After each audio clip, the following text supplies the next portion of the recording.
디모데후서 3장 14절부터 17절 말씀입니다.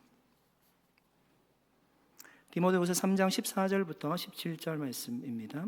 말씀 교독으로 읽도록 하겠습니다. 그러나 너는 배우고 확실한 일에 거하라. 너는 내가 누구에게서 배운 것을 알며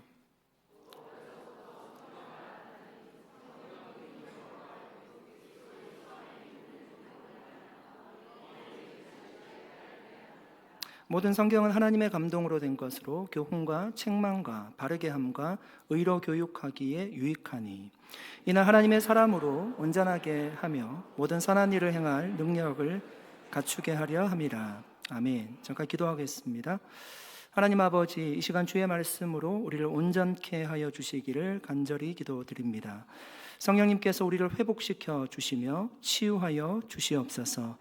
말씀으로 우리의 영혼에 부흥을 허락해 주시옵소서.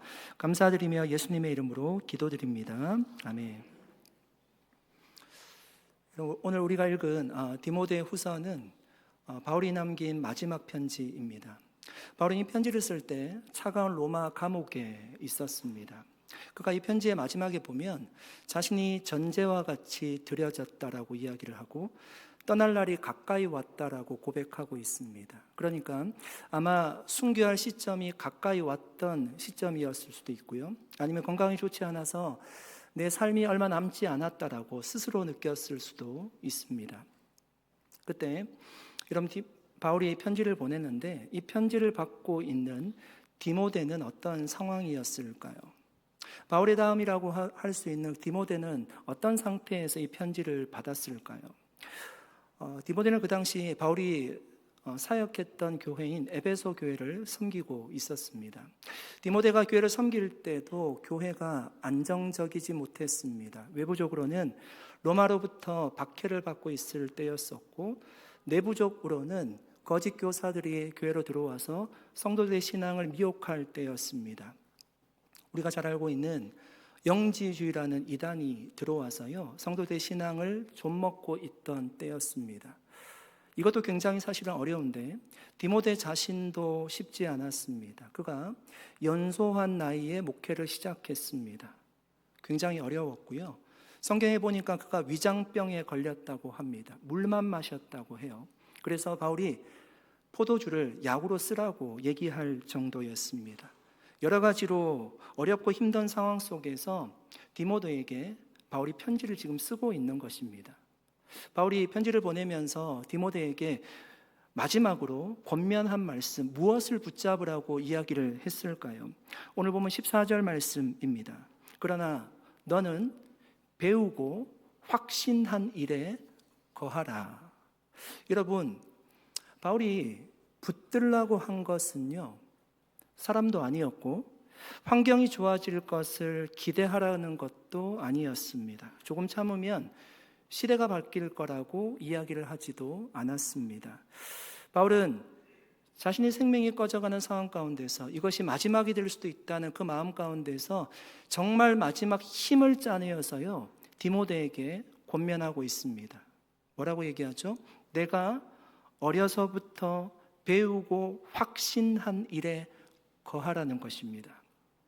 디모데가 여러분 어려서부터 배우고 확신한 일은 무엇이었을까요? 이어진 15절 말씀입니다. 또 어려서부터 성경을 알았나니 성경은 능히 너로 하여금 그리스도 예수 안에 있는 믿음으로 말미암아 구원에 이르는 지혜가 있게 하느니라. 여러분 디모데는 어려서부터 성경을 배웠습니다. 외할머니 로이스와 어머니 유니게로부터 성경을 배웠습니다.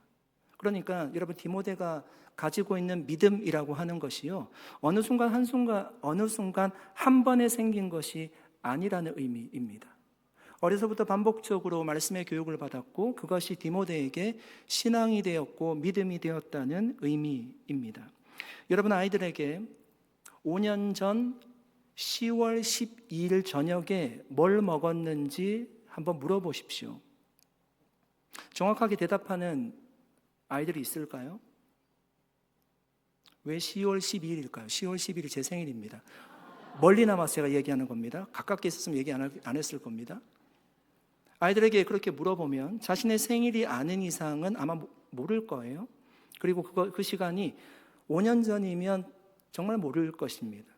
그런데 우리가 매일매일 먹은 음식을 기억하지 못하는 것은 너무나 당연한데, 그런데 그 매일매일 먹은 음식이 그들에게 영양소가 되어서요, 아이들을 자라게 했다는 것입니다. 우리는 알지 못하지만 아이들이 5년 후에 자라게 만들었습니다.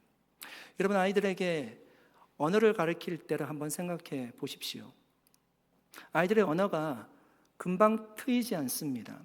부모가 아이가 알아듣지 못해도 계속 똑같은 말을 반복합니다. 엄마, 엄마, 엄마.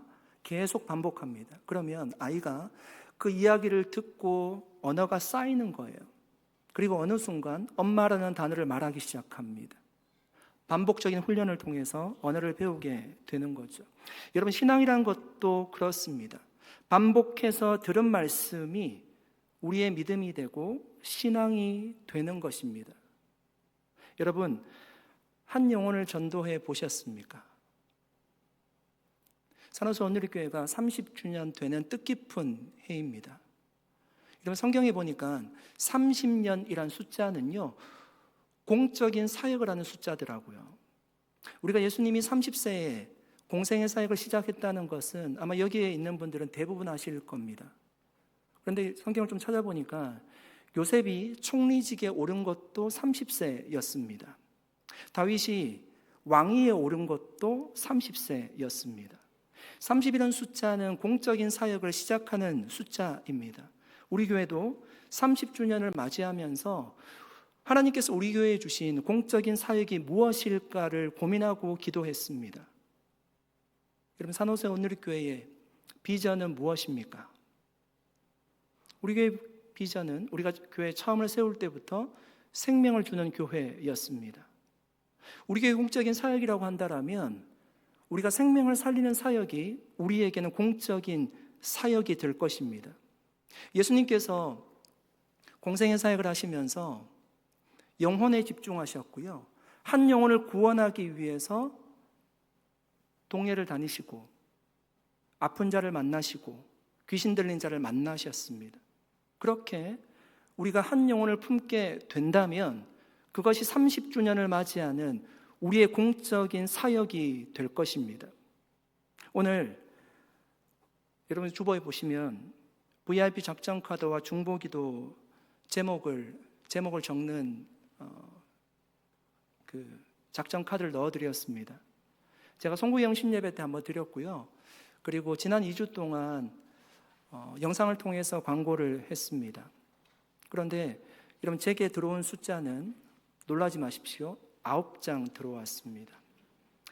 제가 왜 이런 말씀을 하는가 하면 저는 여러분이 제 수고를 들어주기 위해서 내지 않았다고 저는 믿습니다. 그렇지만 여러분, 우리가 하나님 앞에 우리가 기도할 때 주님께서 듣지 않습니까? 제가 여러분에게 해드릴 수 있는 것은 돈을 드릴 수 있는 것도 아니고 좋은 직장 취직을 시켜줄 수 있는 것도 아닙니다. 목회자가 할 수 있는 것은, 가장 중요한 사역은 말씀과 기도 사역이지 않습니까? 우리가 초대교회 때 안수 집사를 세울 때를 보지 않습니까? 다른 많은 것들을 하는데 정말 해야 될 말씀과 기도를 잡지 못하면 교회가 어려워졌습니다. 제가 여러분 기도 제목을 받고요, 서류철을 만들어서 기도하려고 합니다. 집에 가셔서 기도 제목 한 가정에 하나라도 다 적어주시고요, 다음 주에 제출해 주셨으면 좋겠습니다. 그리고 VIP 카드는 우리가 한 3개월 정도 기도하고요, 5월에 가정의 달을 맞이해서 하나님이 정말 일하실 것을 믿고 내 눈에서 우리가 판단하는 것이 아니라 3개월 동안 정말 열심히 기도하고 주님이 인도하실 것을 믿고 우리가 초청하려고 합니다. 이 사역에, 정말 공적인 사역, 한 영혼을 품는 사역에 함께 동참해 주시기를 부탁드립니다. 여러분, 한 번의 권면으로 교회에 나오고 신앙을 가질 것 같으면 세상에 믿지 않는 사람을 우리가 찾아보기가 어려울 것입니다. 말씀을 배우고 가르치는 일은요, 반복적인 일입니다. 가랑비에 옷이 젖듯이 계속 말씀을 전하는 거예요. 계속 말씀이 있는 자리에 초대하는 것입니다. 이번에 우리가 세미나를 잘 준비하려고 합니다. 그때 여러분 초대하십시오. 그 자리에 나와서 교회의 땅을 한번 밟고 지나가는 것 한 번일 수 있지만 그것이 한 번이 아닐 수 있습니다. 디모데도 그렇게 말씀을 배웠고 우리도 여전히 지금도 그렇게 말씀을 배우고 있어요. 여러분, 신앙은 끊임없이 반복적인 일입니다. 오늘 주일날 예배 드렸다고 해서 우리가 다음 주일날 예배 드리지 않는 것 아니고요. 다음 주일날도 예배를 드려야 되고, 오늘 우리가 기도하고 내일도 우리가 기도해야 됩니다. 그렇게 하나님의 말씀이 겹겹이 쌓일 때 신앙은 생기는 것입니다. 운동선수들이 경기에 나가서 갑자기 실력이 좋아지는 경우는 없다고 합니다. 수천 번, 수만 번 똑같은 훈련을 하면서요, 훈련을 하면서 실력이 생기는 것입니다. 우리도 계속 복음을 전할 때 그 한 영혼이 주님 앞에 나올 수 있게 될 것이고, 결국 믿음이 생기게 될 것입니다. 그렇게 주님 앞에 나온 사람이 우리의 다음이 될 것입니다. 시편 126편 5절 말씀에요, 이런 말씀이 있습니다. 우리가 잘 아는 말씀인데요, 같이 한번 읽도록 하겠습니다. 눈물을 흘리며 씨를 뿌리는 자는 기쁨으로 거두리로다. 여러분, 이 말씀은 어떤 배경을 가지고 있는가 하면, 바벨론 포로기에 있던 이스라엘 백성들이 예루살렘으로 돌아왔습니다. 그때 심정을 이야기하는 거예요. 집에 씨를 뿌릴 때 우리가 눈물 흘리지 않잖아요. 그런 배경이 아니라 다 망가졌어요. 성이 다 무너졌어요. 미래가 보이지 않아요. 그런데 거기에서 밭을 일구는 것입니다. 그리고 씨를 뿌리는 거예요. 그 씨가 자라나기 위해서 수천 번 그 밭을 돌지 않겠습니까? 그렇게 해서 열매가 맺히는 것입니다. 여러분, 농사를 짓는 사람이 소망을 가지는 것은 무엇 때문이라고 합니까? 기쁨으로 거둘 때를 바라보는 거예요. 추수할 때가 있기 때문에 지금 힘들지만 기쁨으로 그 일을 감당하는 거죠. 사랑하는 성도 여러분, 신앙은 이처럼 단번에 자라는 열매가 아니라 씨를 뿌리고 매일 밭을 돌보고 결국 열매를 거두는 반복적인 믿음의 여정입니다. 바울이, 여러분, 차가운 지금 로마 감옥에 있잖아요. 로마 감옥에 있으면서도 디모데를 생각하면서 편지를 쓰는데 굉장히 소망적입니다. 그 이유가 어디 있을까요? 바울은 디모데 안에 있는 하나님의 말씀을 보았어요. 외할머니, 어머니로부터 들었던 말씀이 쌓여 있다는 것을 알고요, 그것이 믿음이 되었다, 거짓 없는 믿음이 되었다는 것을 알고 있기 때문에 소망하는 것입니다. 그랬기에 디모데는 바울의 다음이 될 수 있었습니다. 오늘 우리가 전한 복음이 뿌린 씨앗이 당장 열매 맺지 않더라도 여러분, 이상히 여기지 마시기 바랍니다.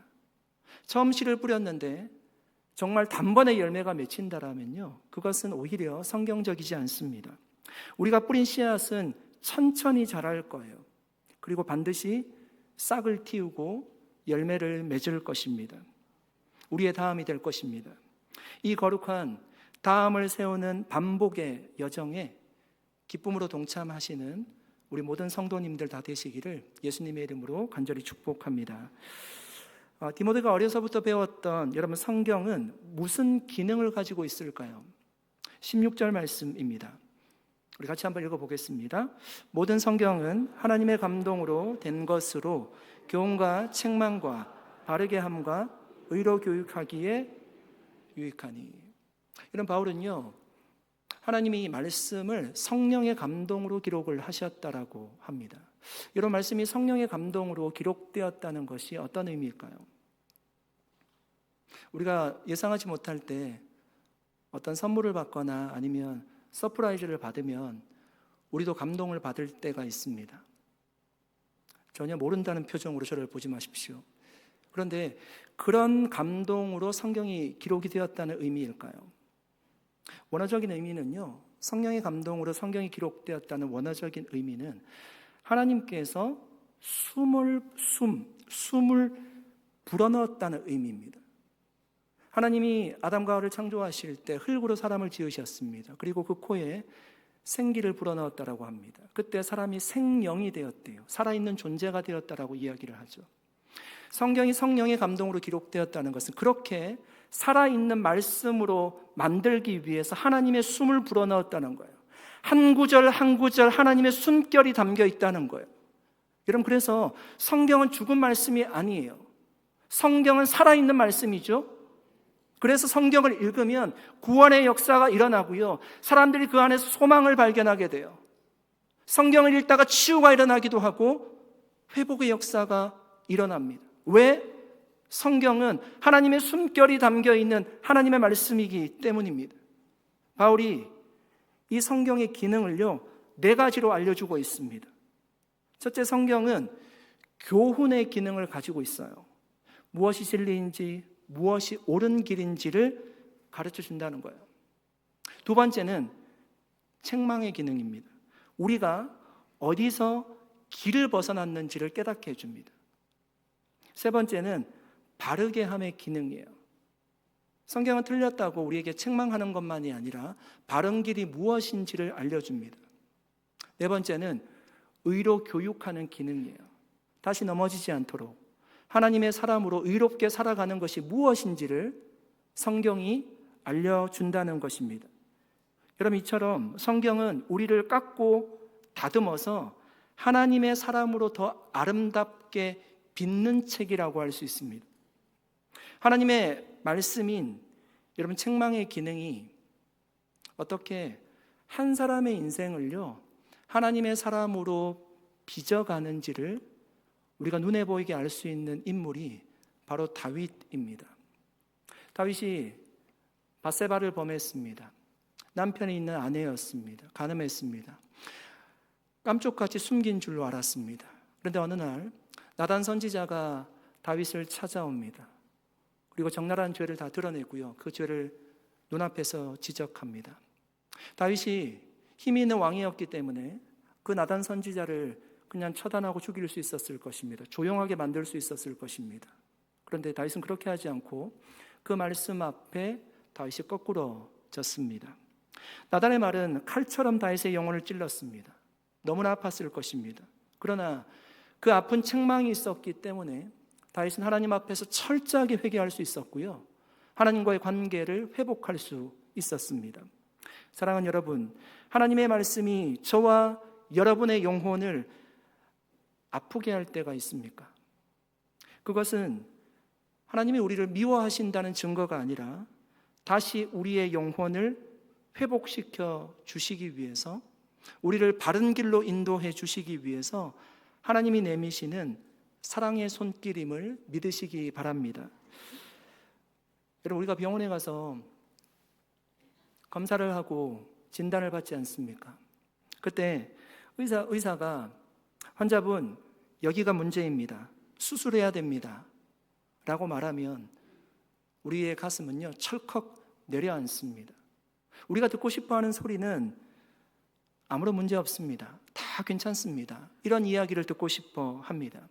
그러나 여러분, 진짜 좋은 의사는 문제가 있는데 문제가 없다라고 이야기하는 의사가 아니라 정확하게 병을 진단하고 환자가 아프더라도 메스를 들고 수술을 하는 의사가 환자를 살리는 의사이지 않습니까? 하나님의 말씀도 여러분 마찬가지입니다. 책망이 때로는 불편하고 내 마음을 힘들게 할 수도 있습니다. 그러나 여러분, 우리의 영혼에 대한 정확한 진단이 없으면 치료도 없습니다.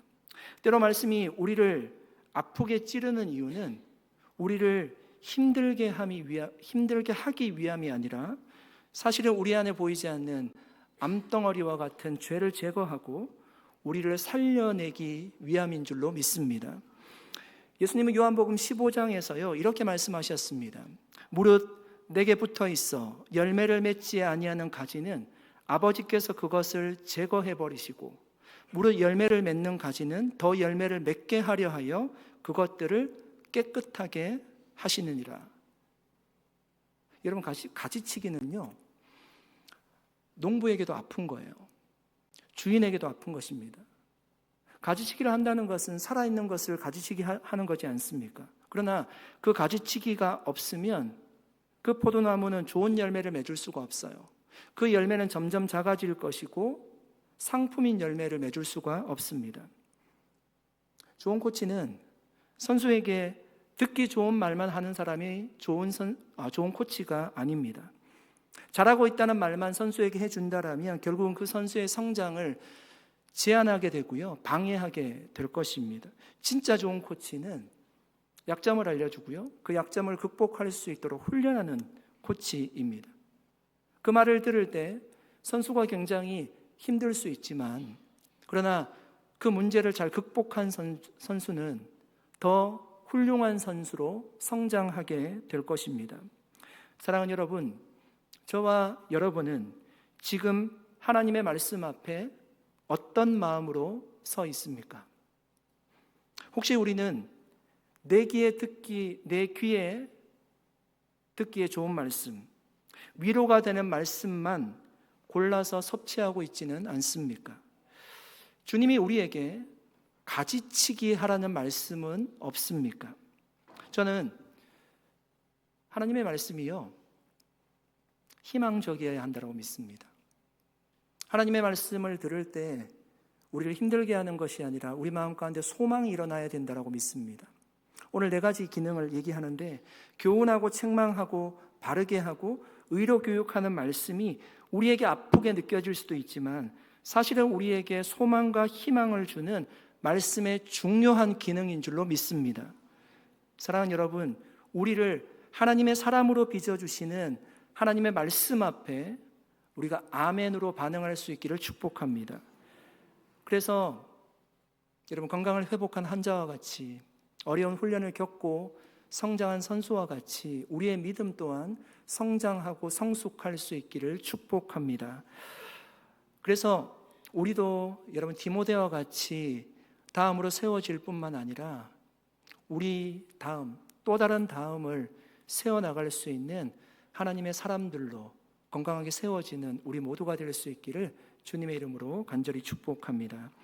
여러분, 하나님이 우리에게 성경을 주신 목적이 무엇일까요? 17절 말씀입니다. 같이 한번 읽어보도록 하겠습니다.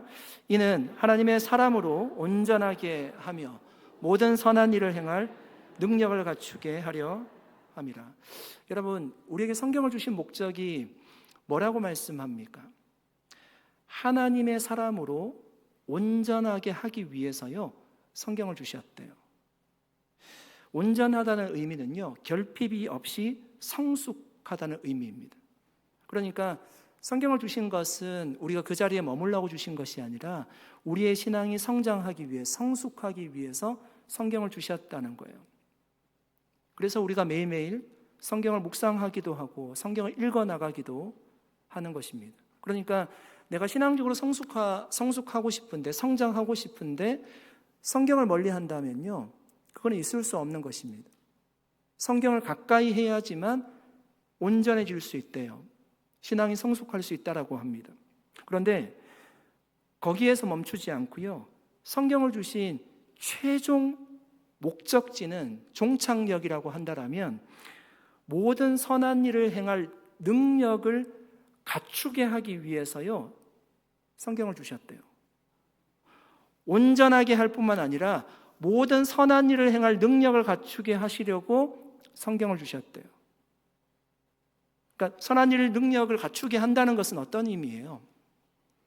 나에게 어떤 일이 있다는 거예요. 그것이 사명이라고 할 수 있겠죠. 성경을 주신 최종 목적지는 사명의 자리라는 것입니다. 여러분, 갖추게 한다는 표현의 이게 원어적인 의미가 배를 항해하기 전에 필요한 모든 장비와 식량을 완벽하게 채워놓은 상태를 이야기하는 것입니다. 성경은 우리가 세상이란 거친 바다로 나아가 사명을 감당할 수 있도록 우리를 완전한 사람으로 무장시키는 훈련 교본과도 같습니다. 세상이란 곳에 배를 띄워야 되는데 그냥 나갈 수 없잖아요. 모든 것을 완전하게 갖출 수 있도록 하는 것이 바로 성경이라는 의미입니다. 여러분, 성경은 우리를 교회 안에서만 머무르라고 하지 않습니다. 삶의 현장으로, 사명의 자리로 밀어내요. 예수님이 12제자를 세우시고요, 자신과 함께 계속 있자라고 말씀하지 않으시고 세상으로 보내십니다. 그래서 성경을 제대로 알면 반드시 선한 행동이 따라옵니다. 그것이 그 사람에게 주신 주님의 사명입니다. 여러분, 성경의 인물들은 하나님의 말씀을 받았을 때, 가슴에 담았을 때 그 발걸음이 움직였습니다. 학사 에스라를 보십시오. 에스라 7장 10절에 이렇게 말합니다. 에스라가 여호와의 율법을 연구하여 준행하며 율례와 규례를 이스라엘에게 가르치기로 결심하였었더라. 에스라가요, 여호와의 율법을 연구했대요. 연구했다는 것은 하나님의 말씀을 마음에 담았다는 의미입니다. 그리고 보니까 준행했대요. 준행했다는 것은 그 말씀을 실천했다는 의미입니다. 그리고 뭘 했죠? 율법을 가르치기로 결심했대요. 그러니까 사명의 자리로 나아갔다는 거예요. 말씀이 떨어지면 말씀을 받게 되고 결국에는 사명의 자리로 나아가게 되어 있습니다. 여러분, 우리가 잘 알고 있는 느헤미야도 마찬가지였습니다. 그가 소식을 듣습니다. 성벽이 불탔고 성문이 무너졌고, 불탔고 무너졌고, 성벽이 무너졌고 성문이 불탔고 거기에 있던 많은 사람들이 능력을 받고 있다는 소식을 들었습니다. 그가요, 하나님의 말씀을 붙잡고 간절히 기도합니다. 주를 사랑하고 주의 계명을 지키는 자에게 언약을 지키시며 긍휼을 베푸시는 주여 간구하나이다. 주님의 말씀을 붙잡고 간절하게 기도했습니다. 결국 어떻게 되었죠? 왕궁의 안락함을 내려놓고요, 술 맡은 관은 정말 높은 직인데 그 직위를 내려놓고 예루살렘으로 돌아가서 성벽을 세우는 사명을 감당했습니다. 여러분 보십시오. 정말 하나님의 말씀의 은혜를 받은 사람은 예배드린 자리에서만 만족하지 않고 받은 은혜를 사역의 현장에서 사명으로 증명해냅니다. 초대교회 교인들, 사도들로부터 하나님의 말씀을 받았습니다. 그 말씀을 받고 가슴이 뜨거워졌어요. 집에 돌아가서 가정에서 예배를 드렸습니다. 그리고 여러 지역을 다니면서요, 예수가 그리스도라고 복음을 전했습니다. 이것을 여러분 아주 쉬운 예로 한번 설명해 보겠습니다. 운전면허 딸 때를 여러분 한번 생각해 보십시오. 필기시험을 볼 때 만점을 받은 사람이 있습니다. 교통법규에 대해서는 너무나 잘 알고 있습니다. 그런데 우리가 그 사람을 보고요, 능숙한 운전자라고는 이야기하지 않습니다. 능숙한 운전자가 되기 위해서는 차를 타고요, 실제 그 교통법규를 적용해 보아야 합니다. 그렇게 운전을 하는 사람을 가지고 우리는 능숙한 운전자라고 이야기를 합니다. 성경에 대한 지식도 마찬가지예요. 성경 공부를 많이 했다라고, 설교를 오래 들었다고 해서 그 자체로 완전한 신앙을 가진 것은 아닙니다.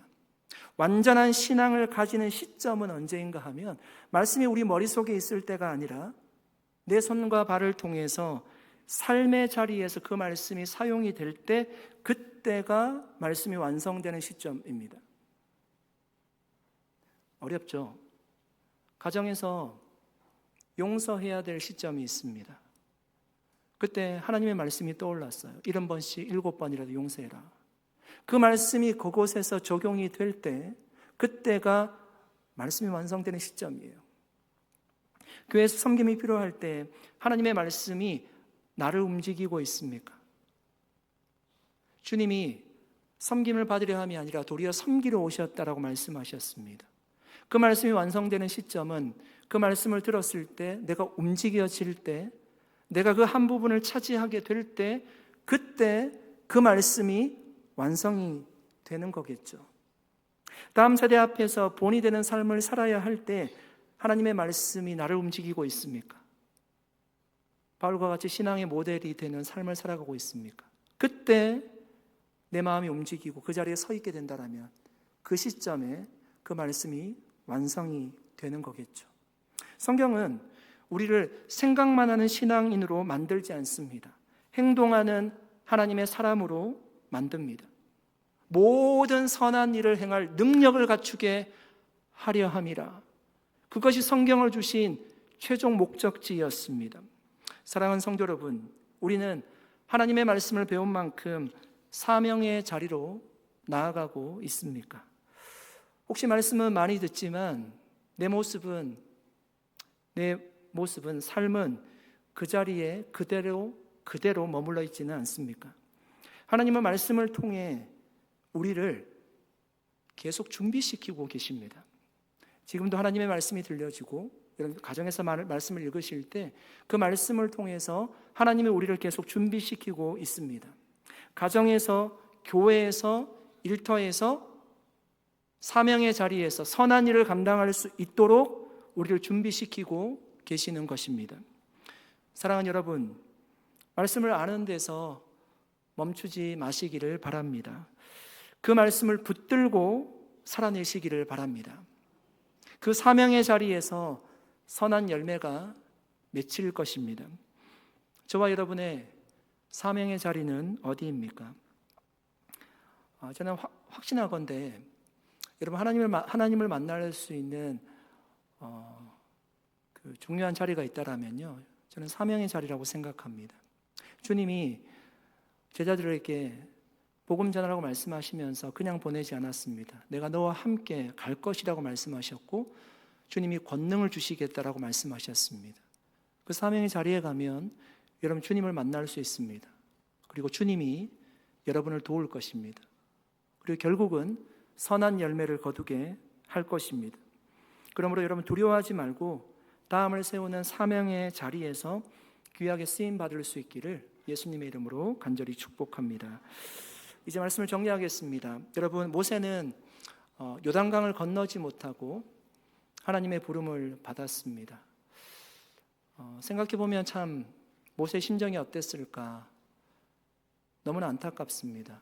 가나안 땅이 바라보이는 곳에서 가나안 땅을 들어가지 못하고 하나님의 부름을 받았습니다. 그런데 모세는 부름을 받았지만 모세가 한 하나님의 말씀은요, 요단강을 건넜습니다. 그리고 가나안 정복이란 열매로 거두어졌습니다. 바울이 디모데에게 너는 배우고 확신한 일에 거하라고 당부했습니다.